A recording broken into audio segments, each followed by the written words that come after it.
John Nolet n'a toujours eu qu'un but dans la vie, la coiffure. En 2002, il ouvre son propre salon et depuis le succès est au rendez-vous. Marion Cotillard, Vanessa Paradis, Johnny Depp, Monica Bellucci et bien d'autres sont passés entre ses mains. Itinéraire de ce coiffeur de star passionné, un brin mystérieux au regard de braise. John, vous avez toujours dit que vous étiez prédestiné à la coiffure. Est-ce que ça veut dire que même enfant, vous rêviez de coiffure et de création?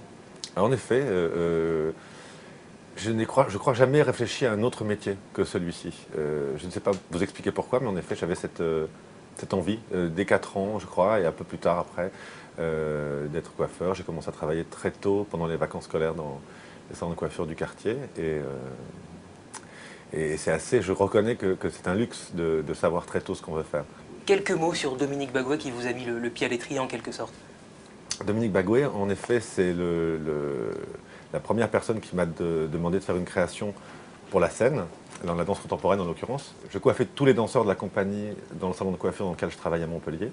Il a aimé ce que je lui avais fait et quelques jours après, il m'a dit « Écoute, vraiment, j'aimerais beaucoup que tu puisses imaginer des volumes, des choses, des coupes ou je ne sais, qui pourraient mettre en valeur la pièce qu'il était en train de faire qui s'appelait Zo Schnell pour l'inauguration du Quorum de Montpellier. » Donc Dominique Baguet, c'est un peu comme un ange pour moi, qui m'a fait confiance, le premier à réellement m'avoir fait confiance pour autre chose que la coiffure de salon de coiffure. Après l'apprentissage, la pratique, vous montez à Paris. Et là, c'est pas trop dur. Comment ça se passe quand on arrive de province comme ça? Après Dominique Baguet, l'Opéra de Montpellier m'a demandé de travailler avec eux. Et j'ai commencé à travailler sur les perruques, sur le travail qui était un peu différent, que je ne connaissais pas. Et un film d'époque est passé à Montpellier et a téléphoné à l'Opéra en demandant s'il y avait un coiffeur disponible pour faire quelques extras sur le film. Donc là, j'ai rencontré pour la première fois les plateaux de cinéma. Et à la suite de quoi, Germinal s'est tourné dans le nord de la France, étant originaire du Nord. J'ai su par ma grand-mère que quelque chose se préparait, donc j'ai envoyé un CV. Et j'ai travaillé sur ce film aussi comme extra. Donc si vous voulez, il y avait ces 2 films avant que je ne vienne à Paris. Donc le monde du cinéma, c'était pas forcément un but quand vous avez commencé finalement, Non, vous y êtes arrivé pas. un Non, peu... je crois que j'avais plus envie au départ de travailler dans la mode que dans le cinéma. Mais juste par ignorance, que je ne connaissais pas le milieu du cinéma et je ne savais pas qu'il pouvait offrir autant de possibilités et de créativité. Impossible d'évoquer John Nolet sans toutes les stars qui vont avec, Johnny Depp, Mylène Farmer, Vanessa Paradis, Monica Bellucci, pour ne citer que. Ça fait quoi de travailler avec des personnalités comme ça? Au fil des années, indépendamment du plaisir que j'ai à travailler avec ces personnes, c'est aussi un échange de confiance qui rend le travail, la création et le quotidien très agréable. Et qu'est-ce qui est le plus dur finalement, de coiffer toutes ces personnalités ou d'avoir affaire à une anonyme en particulier? Toutes les personnes qui ont envie de se faire coiffer par moi attendent quelque chose et moi je ne veux absolument pas les décevoir, ni les uns ni les autres. Donc ça reste la même chose que ce soit une personnalité très connue ou une cliente qui me rencontre au 32 Montorgueil.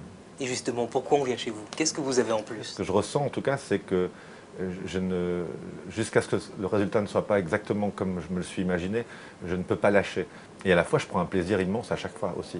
Donc les 2 choses réunies font que peut-être j'aspire la confiance. Et votre inspiration, elle vient d'où?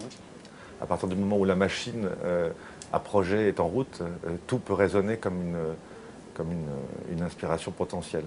Une question peut-être un peu compliquée. John Nolet, il fera quoi dans 10 ans? Est-ce que vous avez des projets qui vous trottent dans la tête que vous n'avez pas encore réalisés? Ce que je ferai dans 10 ans, je ne peux pas vous le dire encore, mais je n'interdis pas à la machine à rêve à fonctionner pour continuer sur ce chemin qui me plaît beaucoup. Très bien. Et pour finir, vous êtes coiffeur, mais qui est-ce qui vous coiffe? Les gens de mon équipe, parce qu'en général, c'est... bon, déjà, je ne me coiffe pas très souvent. Étant donné que j'ai les cheveux longs, ce n'est pas un problème en soi. Et sinon, évidemment, je me suis entouré de personnes dont j'ai confiance et dont je respecte le travail. Et c'est assez simple pour moi, toutefois, de me faire coiffer si j'en ai envie.